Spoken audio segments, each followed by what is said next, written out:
Bismillahirrahmanirrahim. Assalamualaikum warahmatullahi wabarakatuh. Saya Nurhana binti Mustafa dari PSMP PI 5619. Jadi hari ini saya akan melakukan video penerangan berkaitan dengan projek inovasi digital yang telah saya hasilkan. Okey, pensyarah penasihat saya ialah Ustazah Musliha binti Ismail. Jadi kita lihat dulu isi kandungan, iaitu antara ini ialah pengenalan, rational project, penyataan masalah, kajian literature, objektif, skop dan limitasi, kepentingan dan impak, anggaran kos, model inovasi, cara menggunakan inovasi, pembuktian, pencapaian inovasi dan akhir sekali adalah kesimpulan. Baiklah, pengenalan. Masalah mengingat menjadi cabaran utama untuk menguasai topik yang terdapat dalam mata pelajaran pendidikan Islam kerana ianya mengandungi fakta-fakta yang memerlukan gaya pembelajaran yang sesuai bagi menguatkan daya ingatan murid-murid. Inovasi ini bertujuan untuk meningkatkan daya ingatan dan pencapaian mata pelajaran pendidikan Islam tahun 5 khususnya dalam topik Mat Tabi'i di awal surah dengan menggunakan inovasi digital, teknik pembelajaran mnemonik. Teknik mnemonik yang saya terapkan dalam projek ini ialah teknik akronim. Antara rasional projek ialah pertama memudahkan murid untuk mengingat huruf mat tabi'i di awal surah, kedua mewujudkan pembelajaran lebih bermakna dengan teknik hafalan mnemonik dan yang terakhir menurut Bacon dan Simpson 2011 mereka menjelaskan bahawa mnemonik adalah pendekatan yang tersusun untuk meningkatkan memori dan membuat pengetahuan lebih bermakna. Baiklah, penyertaan masalah ialah pertama murid-murid tahun 5 bijak, iaitu sekolah waktu saya berpraktikum dahulu, keliru dalam mengenal pasti hukum mat tabi'i di awal surah. Dan murid-murid tahun 5 bijak juga sukar untuk mengingat huruf-huruf mat tabi'i di awal surah.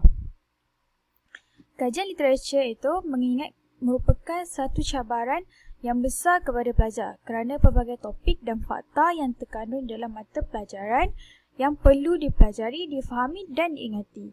Justru, guru perlu lebih peka dan berusaha untuk membantu pelajar dalam menghadapi cabaran utama dalam proses mengingat.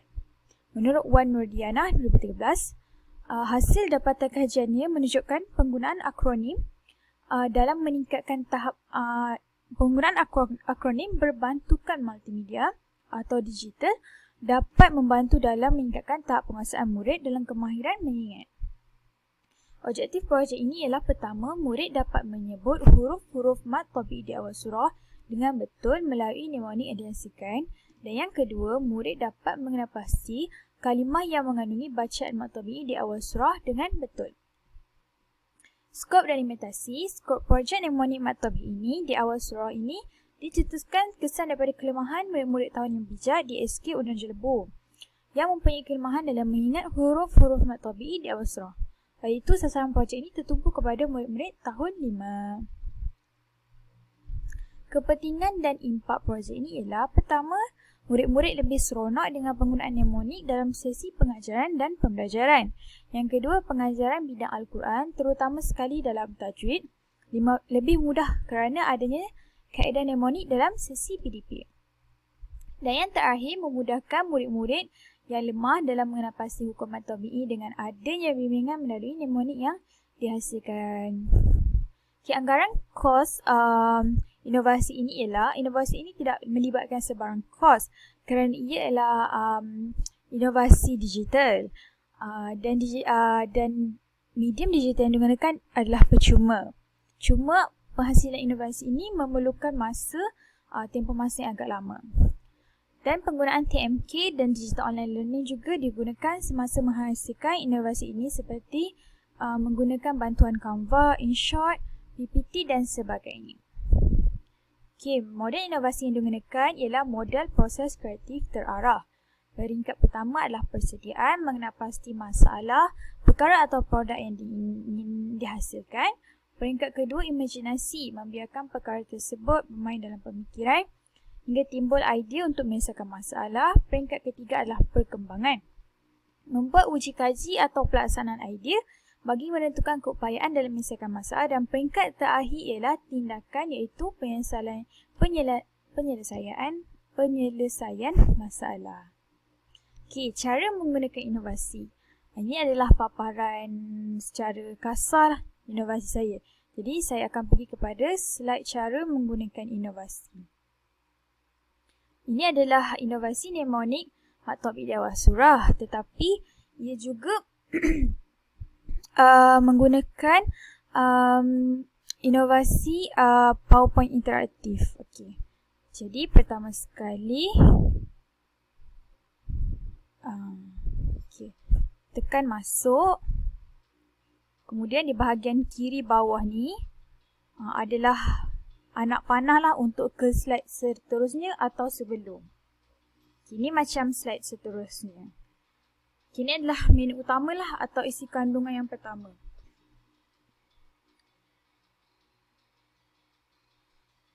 Jadi seterusnya untuk pergi ke section setiap PPT ini, tekan sahaja pada nombor 1, 2, 3 atau 4 ni, yang bergaris ni kan.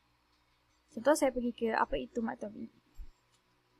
Jadi tekan kepada seterusnya. Ini adalah dia penerangan. Seterusnya kalau nak patah balik, boleh pergi terus ke menu utama tadi. Tekan saja button home di bawah. Kita pergi ke nombor 2 pula, iaitu inovasi yang sebenar. Mnemonik Maktub di awal surah. Dan tekan anak panah seterusnya. Kemudian di sini ini adalah mnemonik yang dihasilkan, iaitu huruf Maktub di awal surah ada 5, iaitu huruf to, ro, ya, ha dan ha. Jadi akronim yang digunakan adalah to, raya, hari-hari. Jadi akronim ini sangat bersesuaian untuk murid-murid kerana tiada sebarang kekeliruan lah kalau dapat dilihat kan. To ni huruf to je. Aiman ada huruf lain kan, to. Ro, raya ni ro dengan ya. Kalau hari, ha dengan ha. Kalau murid-murid keliru kan, ri. Ri mestilah huruf ro dan ya. Masih lagi huruf Maktub di awal surah. Jadi untuk mendengarkan sebutan huruf, klik sahaja pada simbol sound. Nanti dia akan keluar lah. Macam tu. Seterusnya untuk pergi ke contoh huruf Maktub, contoh kalimah yang menggunakan huruf Maktub, tekan sahaja pada sekejap. Tekan sahaja pada setiap huruf ni. Contoh saya tekan huruf to, dia akan bawa pergi kepada slide huruf to. Dan kalau nak dengar bacaan, tekan saja pada speaker tersebut, simbol speaker. Okey, seterusnya nak pergi slide seterusnya boleh juga. Atau nak pergi ke home, dia akan bawa kita kepada home huruf Maktub ini balik. Dan kalau untuk pengukuhan akan ada ujian minda dan kuis interaktif. Jadi kita tengok uji minda. Jadi uji minda ni dihasilkan sendirilah oleh saya. Itu game Angry Bird. Kebanyakan murid-murid suka game Angry Bird kan. Jadi tekan saja pada main. Dan seterusnya boleh jawab soalan. Contoh Maktub di awal surah berada di awal atau akhir. Contoh kalau saya letak jawapan salah, dia takkan ni lah terjawab. Kalau saya tekan awal, jadi tekan saja pada button segitiga ni untuk ke slide seterusnya atau permainan seterusnya. Seterusnya kalau macam dah tak nak main, tekan saja button home.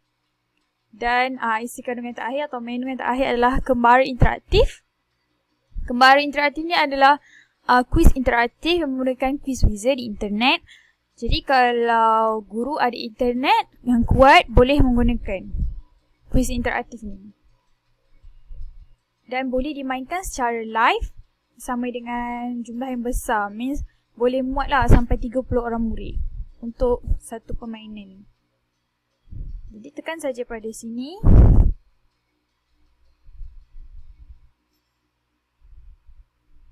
Seeloknya copy lah sebab nanti dia akan bawa kepada internet. Kalau pergi ke Explorer ni dia lambat sikit. Okey, yang terakhir adalah inilah slide yang terakhir adalah slide sekian, terima kasih. Itu saja. Okey, jadi seterusnya kita sambung pembentangan kita. Okay, jadi penggunaan inovasi ini sangat mudah lah. Boleh digunakan oleh semua guru-guru dan guru-guru pelatih. Sangat mudah dan mesra pengguna. Okay, jadi kita lihat mula kepada slide seterusnya.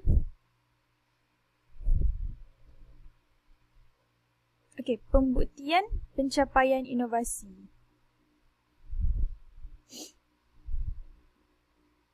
Bagi pembuktian pencapaian inovasi ini telah dibuktikan melalui kuis mingguan iaitu Pendidikan Islam tahun 5. Sekejap ya. Yang memerlukan skor penuh sebanyak 10. Okey, jadi kuis pertama dijalankan pada minggu 21. Sebabkan praktikum dijalankan sewaktu PDPR, jadi memang banyaklah guru bagi lembaran kerja. Kita tak bagi lembaran kerja dah. Kita bagi aktiviti susulan dengan menjawab kuis. Kuis interaktif seperti Quizizz, Quiz Wizard, Bluecat dan sebagainya lah. Jadi kalau lihat pada minggu ke-21 ini, skor 10 tak ada seorang pun. Jadi skor 9 ada seorang, 8 7 orang, 7 5 orang dan skor 5 adalah 7 orang. Jadi pada minggu ke-23 selepas inovasi dilaksanakan, nampak peningkatan yang amat ketara iaitu skor 10 seramai 10 orang, 9 7 orang dan 8 3 orang dan tiada pun murid mendapat skor 7 ke bawah. Ini menunjukkan satu pencapaian yang merangsangkan dan kerana sebahagian atau separuh murid mendapat skor penuh, iaitu skor cemerlang. Untuk makluman, jumlah murid 5 bijak di SK Undang Jelbun ni adalah seramai 20 orang sahaja. Jadi kita lihat, kalau kita tengok balik graf ni, pada minggu 23 ni, iaitu minggu selepas inovasi, kita lihat separuh atau 50% daripada murid 5 bijak mendapat skor penuh. Jadi, selepas menggunakan inovasi saya ini, pencapaian murid bagi skor penuh meningkat seramai 10 orang berbanding dengan sebelum menggunakan inovasi. Jadi, murid mendapat skor penuh langsung. Okay, jadi kesimpulannya, produk yang dihasilkan adalah untuk meningkatkan daya mengingat maklumat dalam kalangan murid tahun 5. Produk yang dihasilkan bersesuaian dengan tahap kognitif murid serta boleh diaplikasikan di semua lapisan murid. Lapisan umur. Memanglah macam dengar macam pelik tau, Tor Raya hari-hari. Tapi bila murid ni dia selalu ulang kan, sebab dia murid tu macam unik. Tor Raya hari-hari, Tor Raya hari-hari, Tor Raya hari-hari. Jadi benda tu dah melekat dalam pemikiran mereka. Menurut Wan Nurdianah 2013, penggunaan akronim berbantukan multimedia dapat membantu dalam meningkatkan tahap penguasaan murid dalam kemahiran mengingat. Sekian, itu sahaja daripada saya bagi video penerangan projek inovasi digital. Sekian, terima kasih.